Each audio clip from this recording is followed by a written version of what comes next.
Bonjour et bienvenue dans la saison 1 du podcast EducCare. S'arrêter, prendre du temps pour soi, retrouver l'essentiel au cœur de nos vies, tout un programme. Chaque premier lundi du mois, nous tenterons avec mon invité de vous emmener sur ce chemin.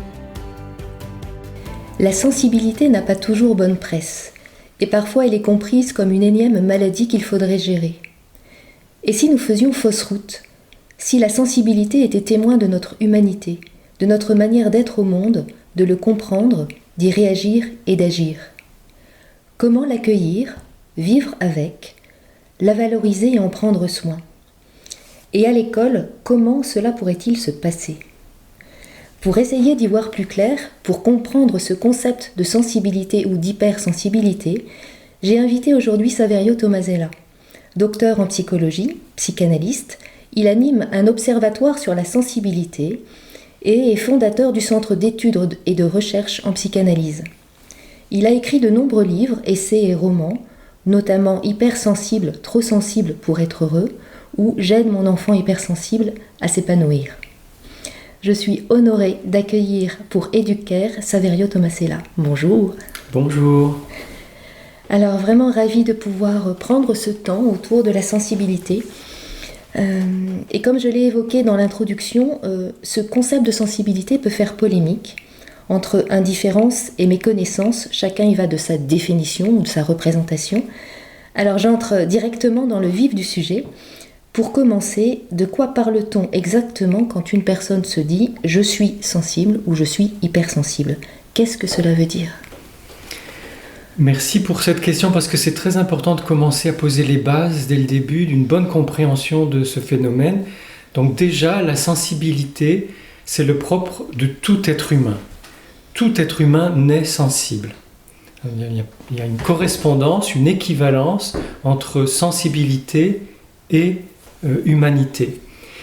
Et on a remarqué, notamment chez les enfants, que tous les enfants naissent très sensibles et qu'à partir de 7, 8, 9 ans, ils s'adaptent de plus en plus à leur environnement social, aux demandes de l'école, de la famille, puis plus tard aux demandes aussi du travail, et que progressivement, ils émoussent, ils diminuent leur sensibilité.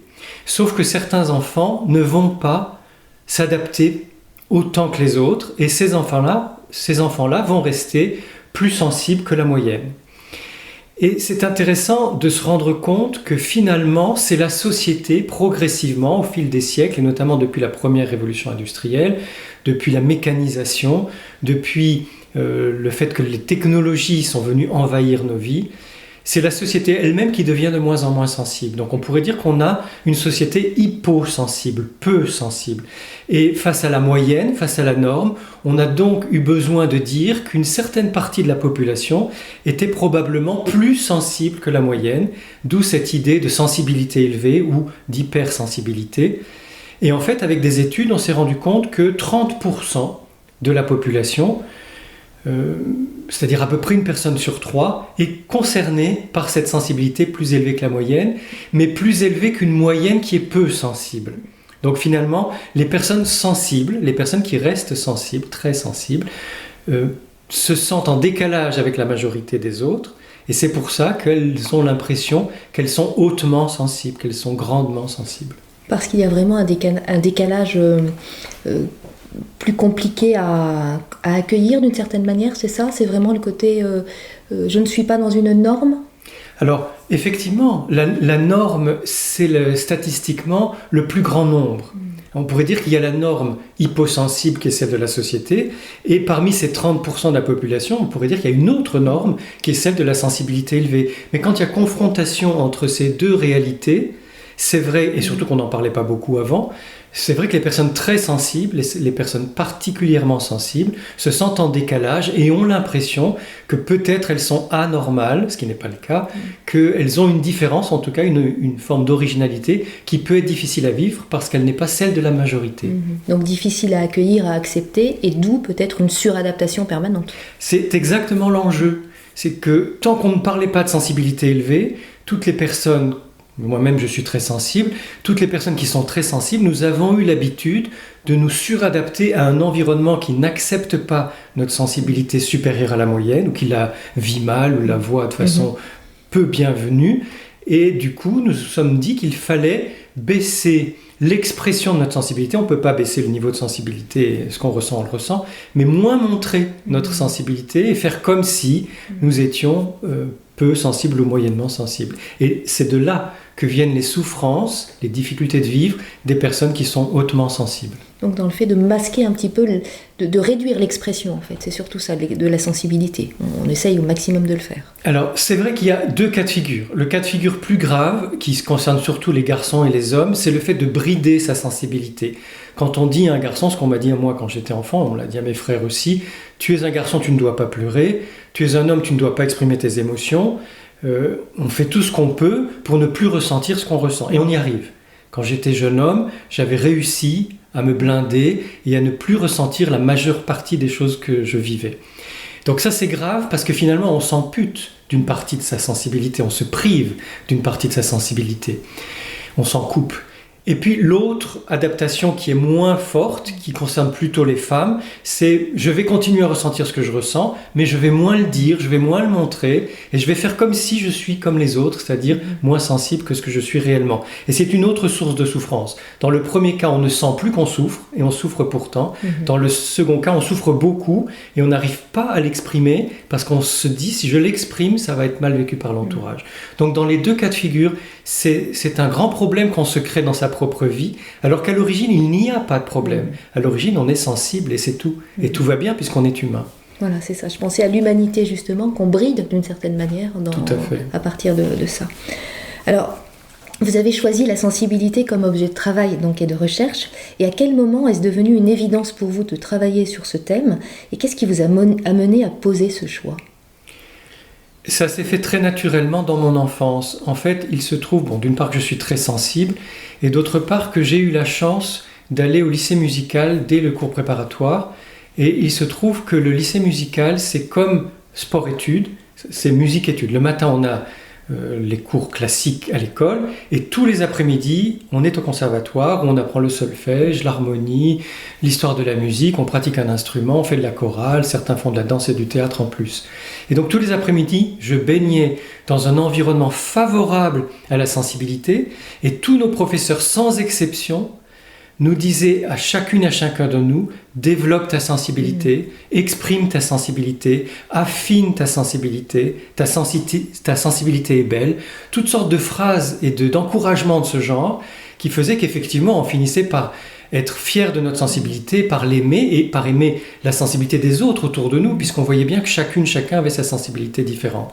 En revanche, dans la rue, à la maison, dans les transports en commun, puis après au collège, et on a au contraire mis ma sensibilité sur la sellette en disant tu es trop sensible, tu es hypersensible, mais qu'est-ce que tu peux être sensible, c'est pénible, etc.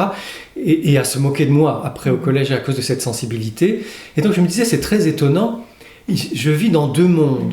Un monde qui accepte et valorise ma sensibilité, dans ce monde-là je me sens très bien, et un monde qui au contraire n'accepte pas, ne comprend pas, refuse, rejette ma sensibilité, et dans ce monde-là je me sens de plus en plus mal, de plus en plus en décalage.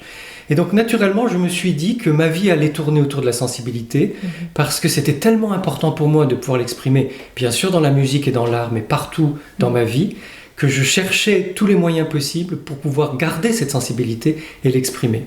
Et quand je suis devenu psychanalyste, tout naturellement, j'ai accordé une grande place à l'écoute de la sensibilité de mes patientes et mes patients, et je me suis rendu compte que je n'étais pas le seul à vivre ce décalage et que nous étions très nombreuses et très nombreux.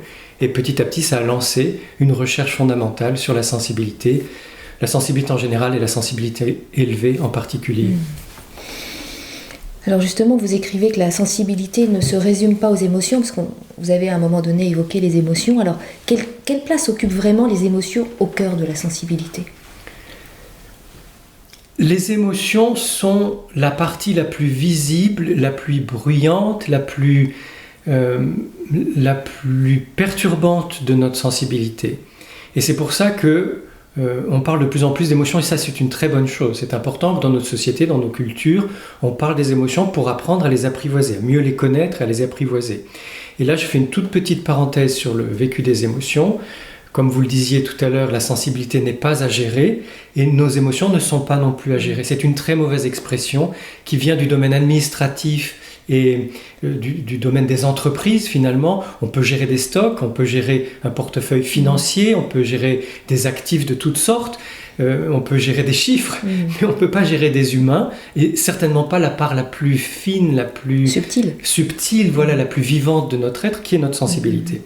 Donc quand on est face à une émotion, on a besoin de prendre le temps de l'accueillir, de la laisser nous traverser et généralement notre corps, c'est-à-dire à la fois le cerveau et le système nerveux autonome, savent dans leur sagesse traiter l'émotion, réguler l'émotion en 2 minutes, 3 minutes maximum. Si on se laisse vivre cette émotion, même si elle n'est pas facile, le corps va savoir s'ajuster à ce qui se passe en nous. Au contraire, si on juge notre émotion, si on la réfrène, si on veut ne pas la montrer, etc., ça devient très compliqué et à ce moment-là, elle va s'installer et c'est là qu'on va être submergé par nos émotions. Donc oui, au cœur de la sensibilité, il y a les émotions et les sentiments. Les sentiments, ce sont des émotions qui durent. L'amour est la preuve principale, la manifestation principale d'une émotion qui dure. On peut aimer toute une vie, ses enfants, ses parents, ses amis, la compagne ou le compagnon avec lequel on vit. Mais il y a aussi des émotions qui deviennent des sentiments difficiles qui vont durer, comme la jalousie, la rancune, le ressentiment, etc. Mais que ce soit des émotions brèves ou des sentiments qui s'installent, on a plus intérêt à les accueillir et à les apprivoiser qu'à vouloir les réfréner ou ne pas en tenir compte. Et donc, ces émotions, ces sentiments sont au cœur de notre sensibilité. C'est pour ça qu'on a bien raison d'en parler de plus en plus et de nous aider à mieux les comprendre, mieux les connaître et mieux les vivre. Pour autant, dans la sensibilité, il n'y a pas que les émotions. Alors, justement, quelles sont les autres facettes de la sensibilité en plus des émotions ? La sensibilité va s'appuyer sur un certain nombre de dimensions. Et la première qu'on oublie trop, parce qu'on est dans des cultures rationnelles, surtout les Français, dans une culture très cartésienne, on oublie trop nos sensations. C'est-à-dire que la sensibilité, elle part d'abord du corps vécu, du corps habité. Et nos sensations de froid, de chaud, de faim, de soif, de fatigue, d'énergie ou de manque d'énergie, de malaise ou d'aise, de plaisir ou de déplaisir, des sensations qui vont concerner certaines parties du corps ou être par rapport à ce qu'on appelle les 5 sens, donc l'ouïe, la vue, le goût, l'odorat, le toucher. On rajoute même la kinesthésie comme 6e sens. La kinesthésie, c'est la façon dont je sens mon équilibre à l'intérieur de mon corps et qui est très importante justement pour pouvoir marcher, tenir debout, etc. Mais qui nous permet aussi de sentir les mouvements autour de nous. Donc ces 6 sens sont très importants et font partie intrinsèque, même fondamentalement, de notre sensibilité. Donc il y a déjà notre sensorialité, nos sens. Il y a les émotions dont on vient de parler, les sentiments, mais aussi les intuitions. Or, encore une fois, dans une société qui ne favorise pas ce qui échappe de premier abord à la rationalité, eh bien les intuitions sont mal vues, ou en tout cas elles ne sont pas développées. On ne développe pas assez chez l'enfant et surtout chez l'adolescent et l'adulte une bonne écoute des intuitions. Or, nos intuitions, elles sont là pour nous aider. Les intuitions sont des fulgurances, des informations qui passent très vite, souvent sous forme de sensations, et qui viennent nous indiquer ce qui se passe à l'instant où ça se passe. Donc elles nous apportent des informations très précieuses pour nous permettre de vivre, de mieux vivre, et notamment quand il y a un danger, ça nous permet d'éviter le danger, ou quand au contraire on se sent très bien, ça nous permet de devenir plus spontané, peut-être de lâcher certaines défenses, pour donner plus généreusement qui nous sommes au fond et à devenir plus authentiques. Donc nous avons tout intérêt à écouter aussi nos intuitions. Il y a donc les sensations, les émotions, les sentiments, les intuitions, mais aussi dans la sensibilité, il y a toute l'imagination. C'est-à-dire que notre créativité vient de notre capacité à imaginer des situations, des relations, des mondes. Et c'est aussi le travail de l'artiste ou de toutes les professions créatives. Les enfants sont naturellement très créatifs quand ils sont petits, et après parfois on les bride dans leur créativité, mais ils peuvent rester très créatifs et très créatifs longtemps. Tout ça, c'est l'ensemble de notre sensibilité. Et on peut dire qu'il y a un 6e aspect dont on parle peu, qui est la spiritualité. plus je me renseigne sur la spiritualité, plus je le vis moi-même, plus je me rends compte que la vraie spiritualité incarnée, celle qui nous permet de mieux vivre, est une spiritualité qui passe par la sensibilité. Donc c'est important de l'intégrer aussi dans notre vie sensible. Alors, moi je suis vraiment impressionnée par ce que vous dites, parce qu'on se rend bien compte que le corps n'est pas toujours accueilli, tout simplement déjà n'est pas habité, n'est pas accueilli, et ni toutes les expressions au niveau de la sensibilité non plus, que ce ne sont pas des... Même à l'école, de toute façon, l'enjeu n'est pas de développer le corps, la sensibilité, l'intuition, etc. Donc on sent qu'il y a quand même une étape à franchir à un moment donné. Alors on le verra un petit peu plus loin dans les pistes que vous allez pouvoir nous donner, mais c'est vrai que redonner la place au corps, aux émotions, à la créativité, et permettre à un enfant tout simplement de se développer et de ne pas rester que sur, on va dire, le côté intellectuel et pur, c'est déjà une étape importante pour accueillir la sensibilité. C'est une étape indispensable. C'est une étape nécessaire et fondamentale qui est trop souvent oubliée, même si de nombreux chercheurs et de nombreux chercheurs dans tous les domaines, soit en philosophie, en psychologie, mais aussi en pédagogie, ont montré l'importance vraiment essentielle du corps et du fait de vivre dans son corps, non seulement pour s'épanouir et devenir heureuse ou heureux, mais aussi parce que ça facilite les apprentissages. Et donc les enfants ont besoin de pouvoir vivre dans leur corps tous les moments qu'ils passent à l'école, bien sûr en famille et pendant les vacances, mais aussi à l'école. N'oublions pas le corps à l'école, et que plus ils seront dans leur corps, dans leur sensibilité incarnée, mieux ils vivront les journées de classe, même les heures de classe, mieux ils vivront les apprentissages, et en fait leur mémoire fonctionnera beaucoup mieux, leur mémoire à long terme fonctionnera beaucoup mieux, et on aura des élèves qui seront plus enclins à apprendre et à partager. Et notamment certains élèves qui ont des difficultés scolaires, c'est justement le plus souvent parce que leur corps est oublié et qu'eux n'arrivent pas à l'oublier, que ça pose problème dans le système scolaire. Alors que si, dès la maternelle, dès les petites classes, on apprend à l'enfant à bien vivre dans son corps, et ça peut être par des danses, des chansons, des mouvements, ça peut être aussi par le simple fait d'interroger l'enfant en lui disant « Qu'est-ce que tu ressens là ? Qu'est-ce qui se passe pour toi ?» Et de sentir que son corps fait partie de la journée d'école, eh bien, il n'y a plus de difficulté à s'intégrer dans la classe et dans le programme pédagogique. On sent en fait que plus on sera unifié dès le début, mieux ça ira en fait. Au lieu de désarticuler un petit peu l'esprit, le corps ou l'intellect, et de se dire ça fait partie, on est vraiment un tout qu'on a à développer, et dans toutes les parties en fait. Oui. C'est un petit peu ça. Exactement. Et je pense qu'il y a comme un arrière-plan philosophique qui nous a un peu trompés, qui nous a médusés et qui nous a leurrés. C'est l'arrière-plan philosophique platonicien. Quelles que soient les qualités de la pensée de Platon, c'est tout de même une pensée qui est dichotomique, qui est dualiste, et qui nous a fait croire que le monde des idées était supérieur au monde du ressenti, donc au monde de la sensibilité. Et cette pensée-là, qui était la pensée académique, qui a poursuivi pendant des siècles dans l'enseignement des lettres, mais aussi parfois dans l'enseignement théologique, dans certains courants théologiques, a été néfaste pour notre équilibre corps-âme, notre équilibre d'être humain entier, et donc le fait d'intégrer la sensibilité dans notre quotidien, dans chaque action, dans chaque vécu, et même dans notre façon de penser. Heureusement, il y a toutes sortes d'autres courants philosophiques et théologiques qui ont reconnu l'importance du corps, de la sensibilité et de l'union âme-corps. Et on est en train d'y revenir en se rendant compte à quel point c'est important que nous soyons des êtres qui nous vivons de façon complètement unifiée, et que notre corps, notre sensibilité font partie de notre être à part entière. Donc vraiment l'idée d'harmonie et d'unité tout simplement. Exactement. Et de grandir en unité. Exactement. Si on peut le faire aussi. Exactement. Après tout ce que nous venons de partager, peut-on dire que la sensibilité s'exprime de manière identique chez l'enfant, l'adolescent ou l'adulte ?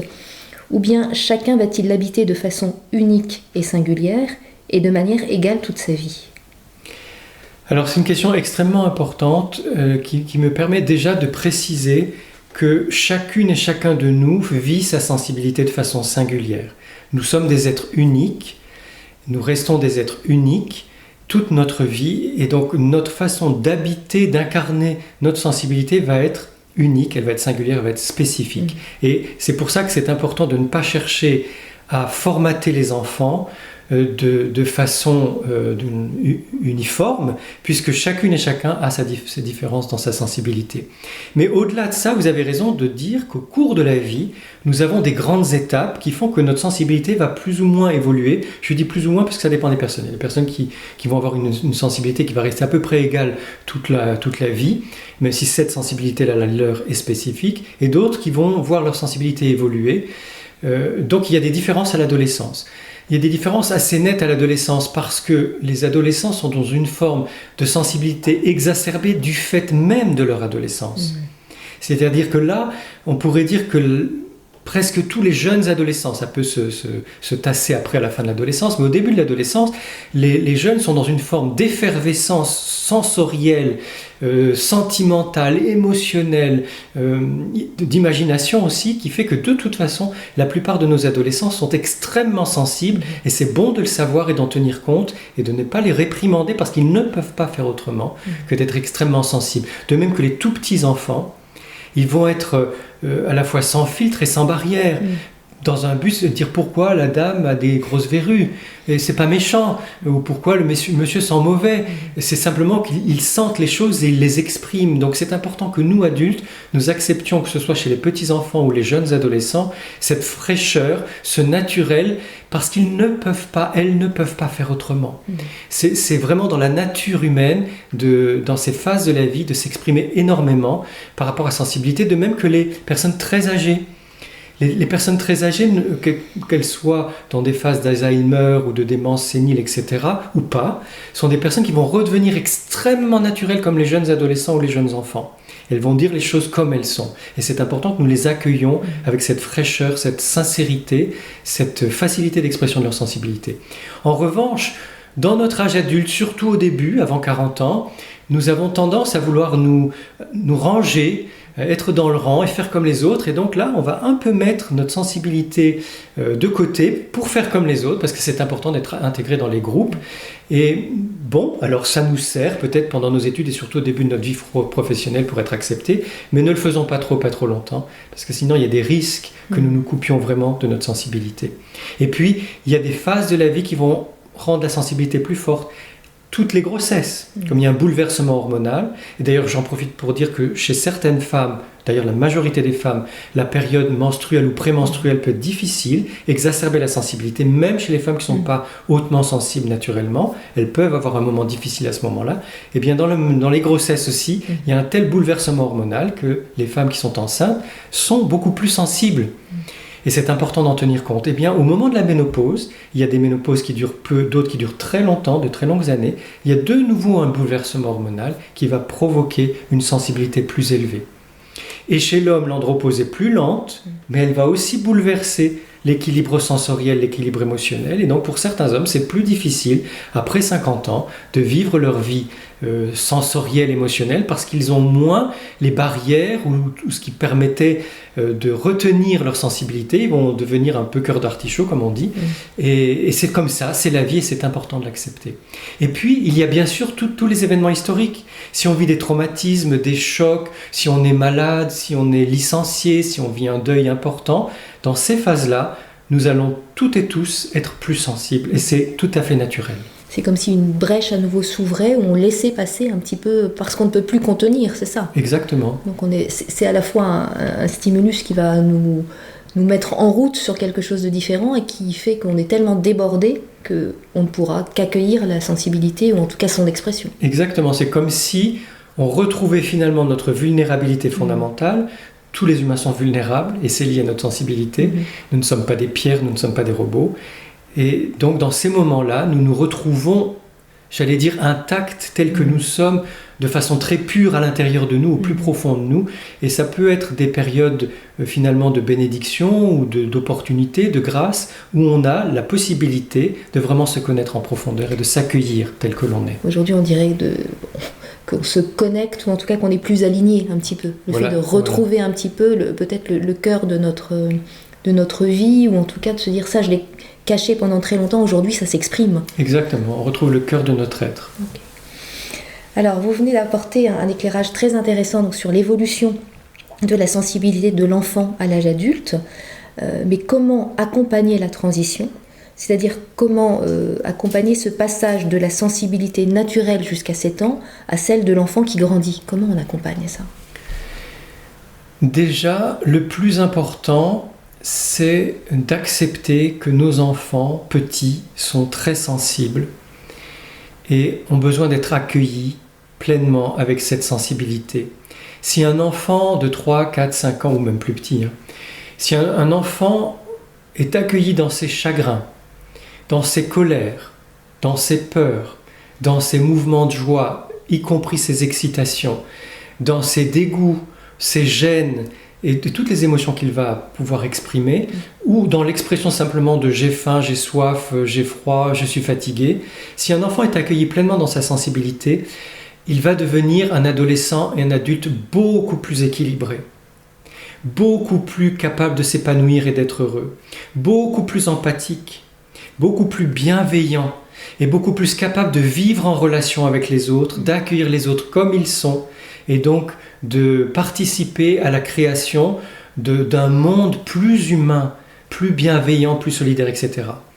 Donc déjà, le simple fait, pendant les 7, 8, 9 premières années d'une vie, d'accueillir l'enfant avec sa sensibilité propre et de se dire, bon, cet enfant-là a un gros chagrin, là maintenant, pour lui, c'est quelque chose de difficile. Et je m'en occupe. Et je m'en occupe, je l'accueille, je suis avec lui, je l'accompagne, et je suis là tant qu'il a besoin de moi pour passer ce moment difficile. Ou alors, simplement, cet enfant a soif, donc il y a des bébés qui pleurent simplement parce qu'ils ont soif, ou parce qu'ils ont trop chaud. Les bébés dans les magasins où on n'a pas enlevé le manteau, et c'était très bien pour l'extérieur, mais à l'intérieur du magasin, au bout de 10 minutes, un quart d'heure, c'est trop pour le bébé. Donc il va pleurer pour dire, enlève-moi ce manteau, et il ne peut pas le dire autrement. Donc il faut décoder en fait ces signes. Exactement, et donc mieux on le fait avec les enfants petits, plus on se prépare à accueillir la sensibilité de n'importe quel être humain.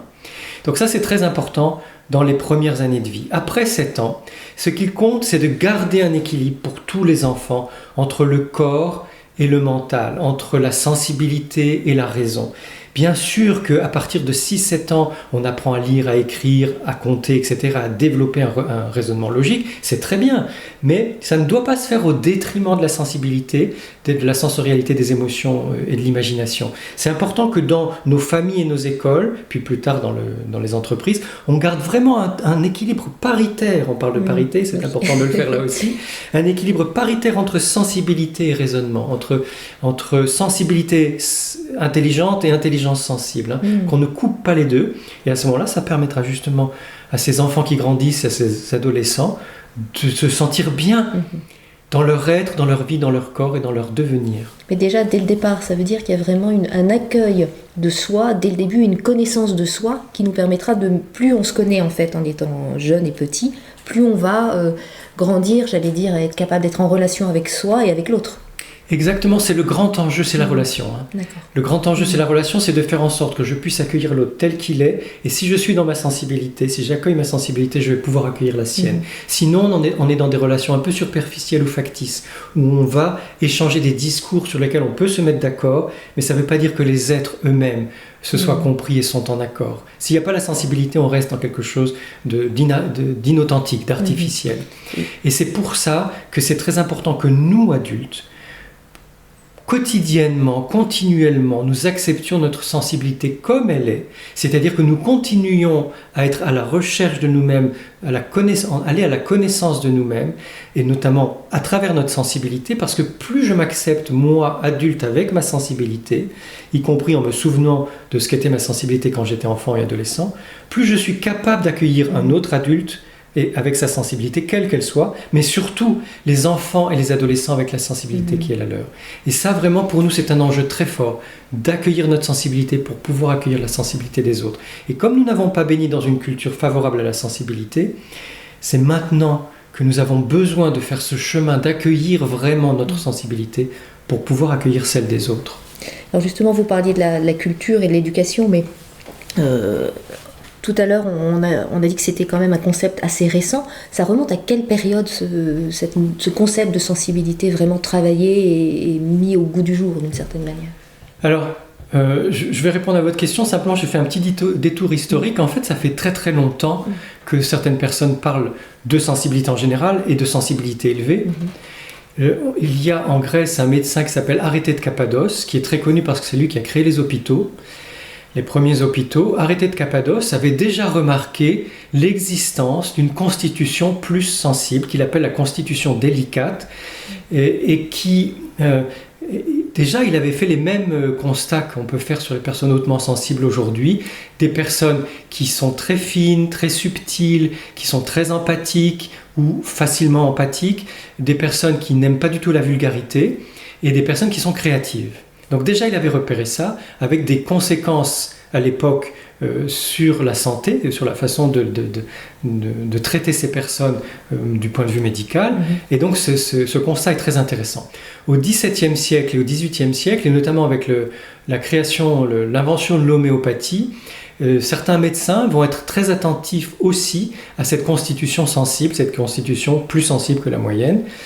Et après, au début du XXe siècle, il y a un psychiatre allemand qui va consacrer beaucoup de ses recherches et de ses travaux à la mise en lumière de ce qu'il appelle l'hyperesthésie relationnelle. C'est comment le fait d'être très sensible, hyperesthésie ça veut dire très sensible en grec, comment le fait d'être très sensible va impacter notre façon d'être en relation, et notamment le fait d'être plus facilement découragé par la critique par exemple, ou au contraire galvanisé par les encouragements. Et après, à la fin du XXe siècle, c'est une américaine, Helen Aron, qui a consacré toutes ses recherches, toute sa vie professionnelle à la sensibilité élevée, qu'elle appelle la haute sensibilité. Helen Aron et son mari Arthur Aron, qui ont fait de nombreuses études, et elle a commencé en 1994 à peu près à faire une première étude sur la sensibilité élevée. Son premier livre est sorti en 1996 aux États-Unis. En France, il est sorti qu'en 2008. Et après, moi je ne connaissais pas encore les travaux d'Helen Aron, ça fait une vingtaine d'années que je cherche sur la sensibilité et la sensibilité élevée. Donc petit à petit, j'ai découvert ces travaux et ils sont venus enrichir mes propres recherches. Donc c'est une recherche qui est assez récente, de façon systématisée, sur la haute sensibilité ou la sensibilité élevée ou l'ultra-sensibilité. Et on a de plus en plus d'études qui montrent qu'il y a des différences, effectivement, chez une personne sur 3, des différences qui maintenant, on peut les voir au niveau du cerveau, d'activité de certaines zones cérébrales. L'insula, par exemple, qui est le centre de la connaissance de soi, de la conscience de soi, est plus activé chez les personnes hautement sensibles. Les neurones miroirs, qui sont ceux qui permettent l'empathie, mais aussi l'imitation et l'apprentissage, s'activent plus facilement et plus longtemps chez les personnes, et plus intensément chez les personnes hautement sensibles. Mais il y a aussi l'amygdale, qui est le centre de la vigilance, de faire attention aux dangers, etc., qui s'activent aussi plus chez les personnes hautement sensibles et qui font que les personnes hautement sensibles vont donc être plus facilement prudentes. Elles vont faire attention, ou plus précautionneuses, ou vont devenir plus perfectionnistes, justement à cause de ces caractéristiques. Et il y a une autre zone du cerveau qui, elle, s'active moins, qui est le thalamus. Or, le thalamus est le filtre du cerveau. Ce qui veut dire que quand une personne très sensible dit « j'ai l'impression d'être sans filtre », c'est vrai.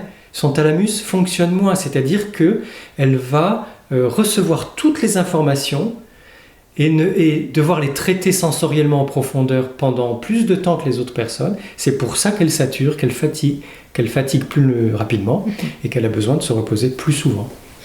Alors ça veut dire qu'aussi là on touche un peu à l'hérédité et en même temps à l'environnement, donc c'est un mixte des deux d'une certaine manière, le fait d'être sensible, on a peut-être un capital génétique qui fait qu'on l'est peut-être un peu, mais qui peut être aussi accompagné en famille, si c'est valorisé ou pas. Exactement, ça c'est très important, cette interrelation entre le capital héréditaire et l'hérédité et l'environnement. Dans 40% des cas, chez les personnes hautement sensibles, il y a probablement une origine génétique. Il y a 2 gènes qui sont différents, le gène d'utilisation de la sérotonine et le gène d'utilisation de la dopamine. Alors en quelques mots très simples, la sérotonine c'est un neurotransmetteur, c'est une hormone qui facilite la bonne humeur, le bien-être, on appelle l'hormone du bonheur.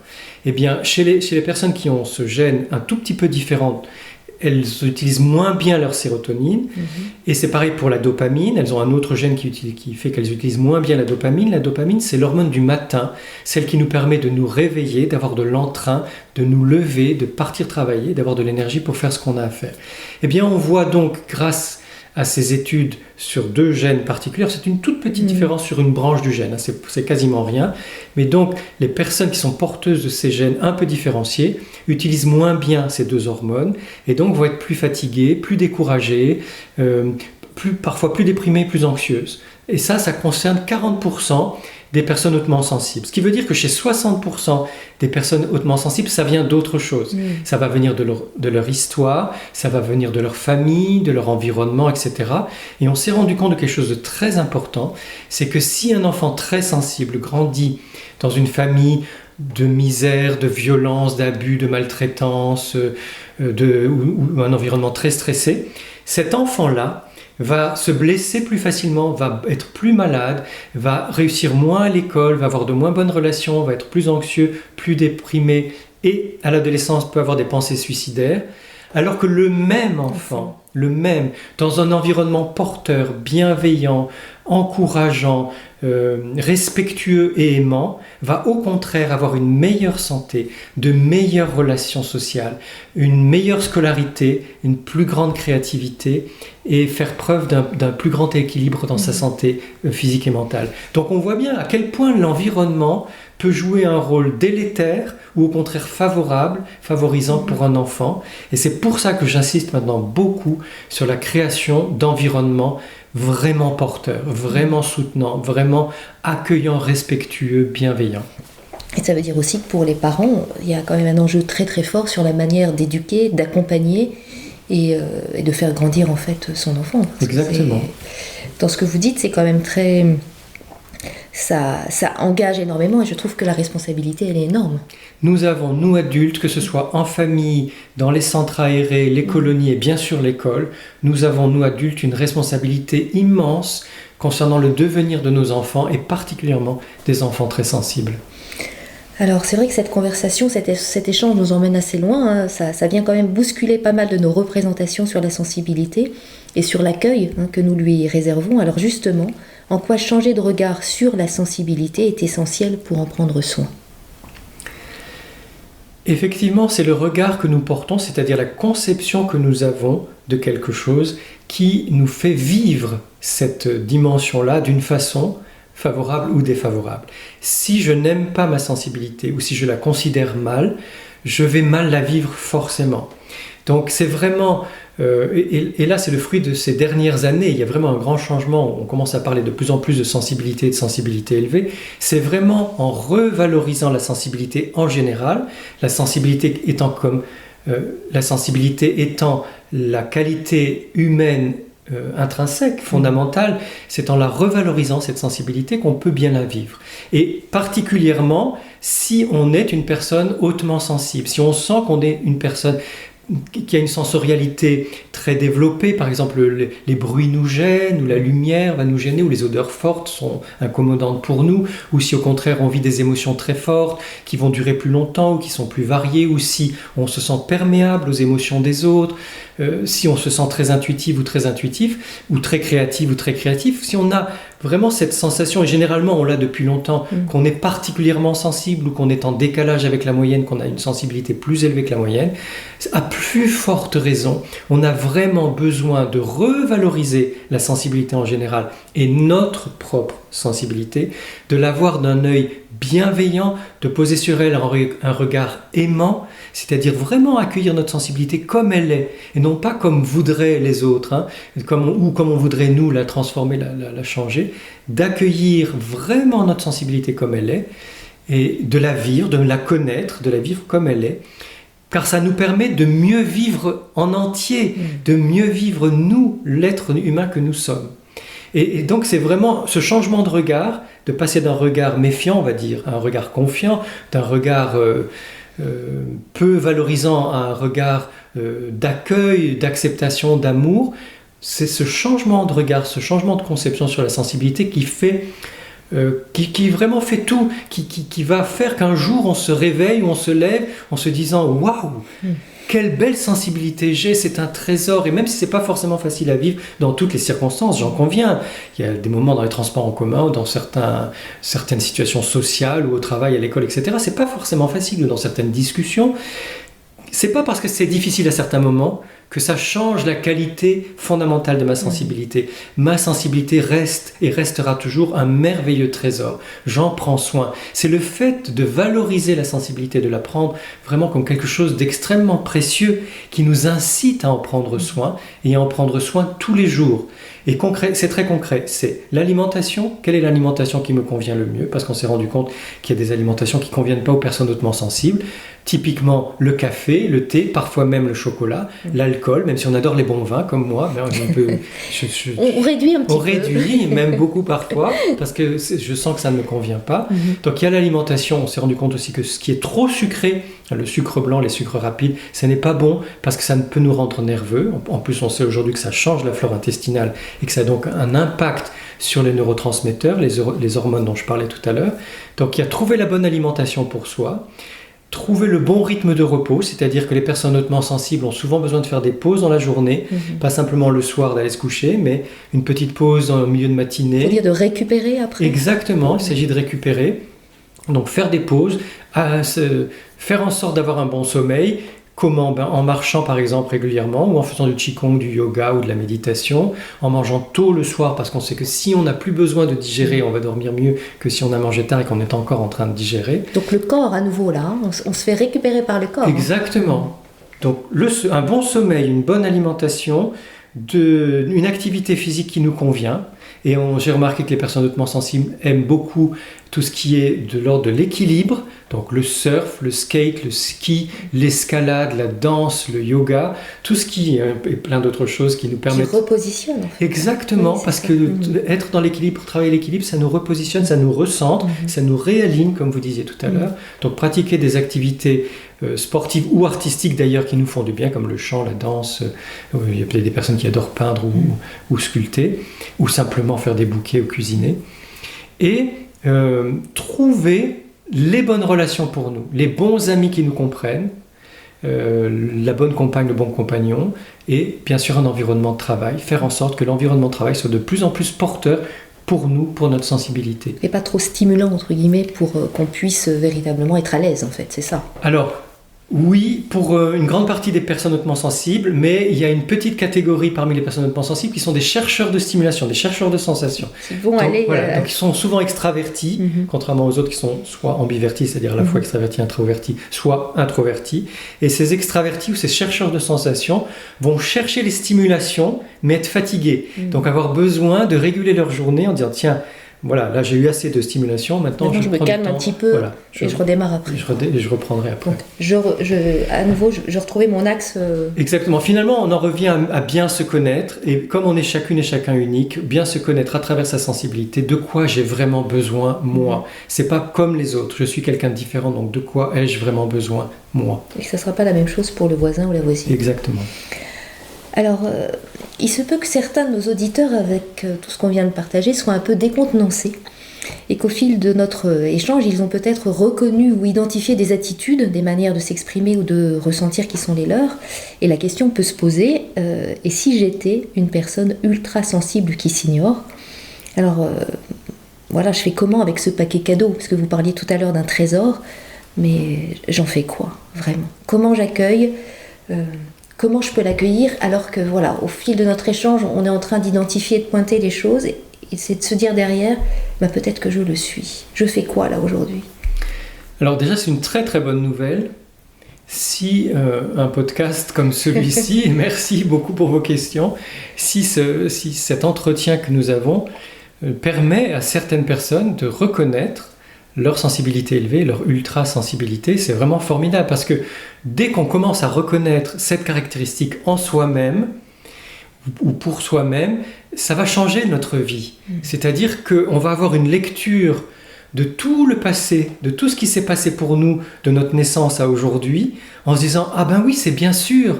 C'est parce que je suis particulièrement sensible, hautement sensible, ultra sensible, que j'ai vécu telle ou telle situation différemment de mes sœurs ou de mes frères ou de mes camarades ou de mes collègues ou de mes parents, etc. Ça vient éclairer des zones d'ombre dans lesquelles je m'étais senti dans le passé mal à l'aise ou tellement en décalage, voilà, où là tout d'un coup je comprends que c'est grâce du fait de cette grande sensibilité que j'ai vécu ces moments-là de façon plus ou moins favorable, heureuse. Parfois c'était dans le sens positif, parfois moins. Il peut y avoir aussi des moments de grande difficulté à cause de cette sensibilité élevée, mais au moins ça s'explique. Ça n'est plus moi qui ai un problème. On a pu croire à certains moments de notre histoire qu'on était vraiment trop différents, qu'on était des extraterrestres ou qu'on avait un problème. Eh bien non, ça s'explique tout simplement par cette sensibilité élevée, cette ultra-sensibilité. Et donc quel grand soulagement. Donc c'est pas pathologique. Ça n'est pas pathologique. La sensibilité élevée, c'est un tempérament qui concerne 30% de la population, ça n'est pas une maladie. Après une émission ou lors d'une émission sur RCF, il y a une dame je sais pas, elle avait 72-73 ans, qui a témoigné en disant « Oh merci infiniment, j'ai plus de 70 ans et enfin toute ma vie s'éclaire. Je comprends enfin tout ce qui s'est passé avec mon mari, mes enfants, mes amis, ma famille et je me sens très soulagée. » Eh bien voilà, si certaines et certains d'entre vous découvrez votre sensibilité élevée, ça va être un grand soulagement de comprendre pourquoi des situations vécues peuvent être si difficiles pour vous ou si originales ou incongrues pour vous. En tout cas, vraiment différentes par rapport différentes par rapport à l'histoire de la norme de tout à l'heure. En tout cas, par rapport à la majorité. Et à partir de ce moment-là, eh bien, ça ne suffit pas simplement de savoir qu'on est hautement sensible et qu'on relie toute son histoire grâce à cette clé, cette donnée, mais c'est aussi d'en tenir compte au jour le jour dans tout ce qu'on fait, comme je l'ai dit, l'alimentation, le sommeil, les activités sportives, mais aussi de quelle façon j'ai envie de travailler ou dans quel métier j'ai envie de m'épanouir. Il y a des personnes qui changent de métier après s'être rendues compte, grâce à une formation ou pas, qui changent de métier après s'être rendues compte qu'elles sont ultra sensibles. Et ça peut aussi réorienter certaines amitiés, certaines façons de communiquer avec la famille. Alors il y en a qui disent je suis ultra sensible, je suis hautement sensible, d'autres simplement qui vont dire eh bien moi j'ai besoin de temps pour me reposer parce que je me fatigue plus vite que vous. En fait on peut réorganiser, réagencer, réaménager sa vie à partir de cette donnée qui est centrale. Donc une vraie clé de lecture et puis le fait de réintégrer ça dans sa vie en disant en fait, quand je dis ça en plus c'est réintégrer la sensibilité et en faire comme un compagnon de route. Exactement. On est un peu dans cet état d'esprit. Exactement. Alors, on en arrive presque à la fin de ce podcast et là, les enseignants qui me connaissent vont retrouver un petit peu le cœur de mon métier qui est les pistes concrètes. Imaginons que je suis éducateur, je suis enseignant et je sais que statistiquement, 30% des élèves d'une classe, c'est-à-dire 9 élèves sur 30, sont hautement sensibles. Quels sont les points de vigilance à avoir, les attitudes à éviter et les postures à privilégier par rapport à ces enfants-là dans ma classe? Comment je fais? Oui, c'est une question très importante, merci de la poser. Donc effectivement, il y aura une petite dizaine d'enfants par classe qui sont hautement sensibles et peut-être un peu plus, c'est-à-dire que même si dans le reste de la classe, il y a des enfants qui ne sont pas aussi sensibles que ça, il y en a, comme c'est une question de degré, qu'il n'y a pas de rupture, il n'y a pas de fossé entre les personnes sensibles et les personnes très sensibles, il y a certains enfants qui s'approchent de la sensibilité élevée. Donc il y en aura peut-être un peu plus. Voilà, il y aura peut-être, on va dire, une douzaine d'enfants qui ont besoin d'un regard, d'un accueil, d'un accompagnement un peu différent. Donc la première chose dont l'enseignante ou l'enseignant doit tenir compte, c'est la saturation. L'enfant hautement sensible va être hyper stimulé, c'est-à-dire qu'il va il va saturer plus facilement, que ce soit au niveau sensoriel, au niveau émotionnel, mais aussi au niveau intellectuel.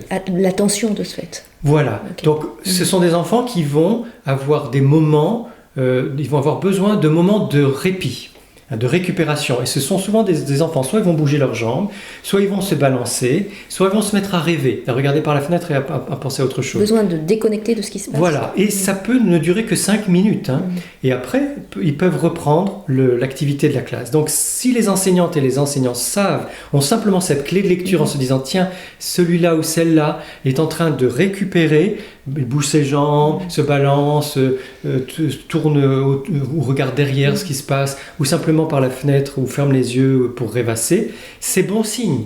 Ça veut dire que l'enfant est en train de se réguler par lui-même ou par elle-même. Donc au lieu de la gronder ou de le gronder, et de lui dire arrête de bouger tes jambes parce qu'en fait il en a besoin de bouger ses jambes, ou arrête de regarder par la fenêtre parce qu'elle en a besoin de regarder par la fenêtre. On sait que ce moment c'est un moment de récupération et on se dit tiens, je poserai peut-être ma question tout à l'heure plutôt que de gronder l'enfant qui va, surtout si elle ou il est très sensible, se sentir d'autant plus impacté par la gronderie, par les réprimandes de l'enseignant. Il vaut mieux laisser faire Ou alors faire une pause, se dire c'est le moment de faire une pause, on va chanter une chanson. Et pour tout le monde. Et pour tout le monde, comme ça tout le monde en profite. Donc ça c'est la première chose. Tenir compte de la surstimulation, donc de la saturation et du besoin de repos. Alors, aux États-Unis, surtout dans le nord-est des États-Unis, vers Boston, ils ont créé des coins refuges dans les écoles, les crèches et les hôpitaux pour enfants. Le coin refuge, c'est un tapis avec des coussins et des doudous, ou une tente d'Indien quand on peut. Et les enfants savent que naturellement, sans avoir besoin de demander l'autorisation de l'adulte, quand ils sont ou elles sont fatigués, quand ils saturent, ils vont dans le coin refuge. Et quand l'enfant est dans le coin refuge, on ne l'embête pas. Et on s'est rendu compte qu'un enfant, même petit, qui va dans le coin refuge, à moins d'avoir vécu quelque chose de très grave dans la famille, n'y reste que quelques minutes. Il va dans le coin refuge, que ce soit la tente ou sur le tapis, se blottit dans les coussins, suce son pouce, chantonne une chanson, serre son doudou, et au bout d'une, 2, 3 minutes, revient. Il repart à sa place. Parce que l'enfant sait que dès qu'il a fini de se reposer, il peut revenir. Et donc ça régule le groupe de façon simple, parce que l'enfant qui part dans le coin refuge ne participe plus aux activités, et souvent très vite il a envie de participer aux activités. Donc il a envie de rejoindre les camarades. Ouais. Mais au moins, il y a une régulation naturelle qui se fait de la part de l'enfant, même petit, les enfants arrivent à le faire. Donc ça peut être un conseil aussi, de créer un coin refuge dans un bout de la classe. Donc ça c'est la première chose.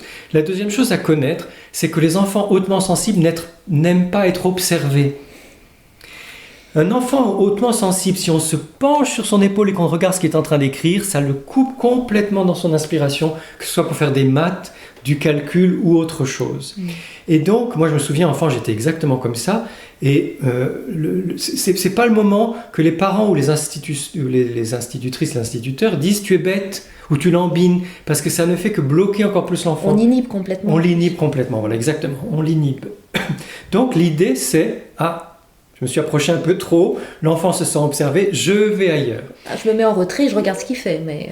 Pas forcément, on peut lui faire confiance. C'est-à-dire que l'enfant va avoir besoin de se sentir seul et non observé pour résoudre le problème ou écrire sa rédaction ou faire ce qu'il y a à faire ou même dessiner. Mais l'enseignant va lui dire, ou va dire aux enfants très sensibles, si tu as besoin de mon aide, viens me voir. Je suis là, viens me voir. Et ça marche très bien parce qu'effectivement, à certains moments, devant un problème de maths, l'enfant va bloquer.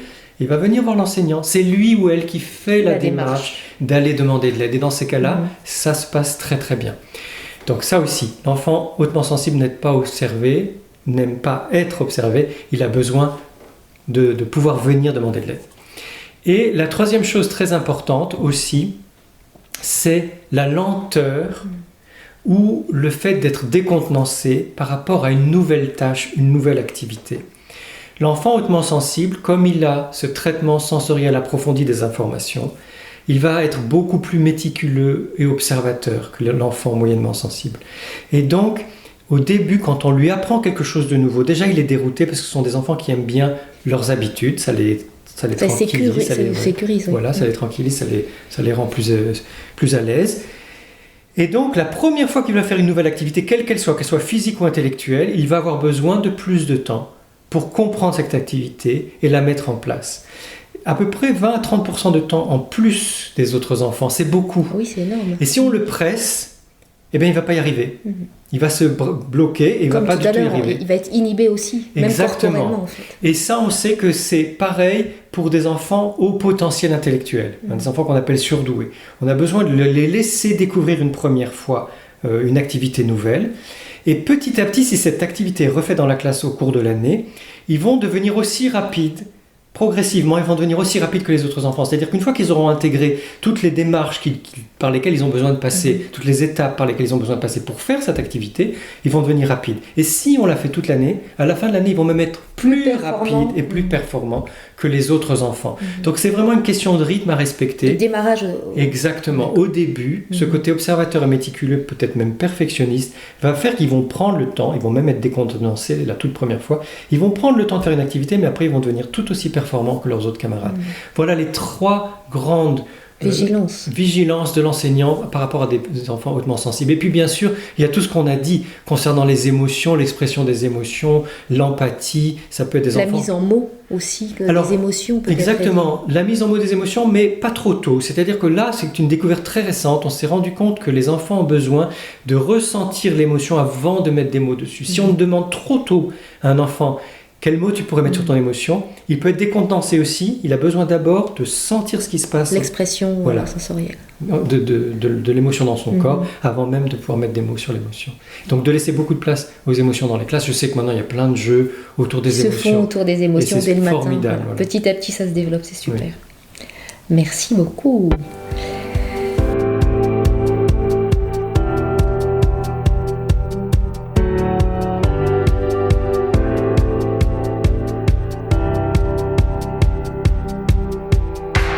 Nous arrivons à la fin de ce podcast, mais comme on l'a initié la dernière fois, en fait, 2 petites questions pour terminer.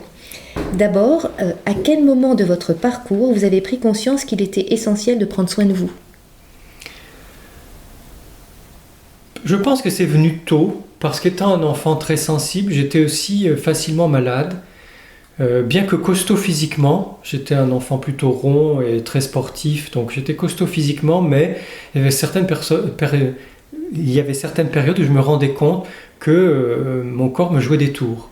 Je sentais bien que j'étais plus fatigable que la moyenne, je sentais bien que je prenais froid plus rapidement, par exemple. Je pouvais ne pas sentir le froid, parce que j'étais comme ça un peu gaillard, mais je prenais froid, j'avais mal à la gorge ou mal au nez. J'avais aussi beaucoup d'otite à une période quand j'étais enfant. Donc je me suis bien rendu compte que j'avais une constitution un peu plus fragile que les autres. Et puis en grandissant, des émotions qui étaient plus fortes que ce que je pouvais exprimer par exemple en famille. Et donc je me suis rendu compte que j'avais vraiment besoin de prendre soin de moi, c'est-à-dire de m'écouter et de m'octroyer du temps. Et moi je me suis beaucoup préservé, protégé dans la lecture. J'adorais lire. Un univers. Voilà, j'entrais dans les univers des romancières et des romanciers. Et ça pour moi c'était très important. Donc il y avait la lecture, la musique, qui était une façon de prendre soin de moi. On avait des voisins, notamment un voisin qui était peintre, sculpteur, donc j'adorais aller le voir dans son atelier, parler avec lui ou simplement le regarder.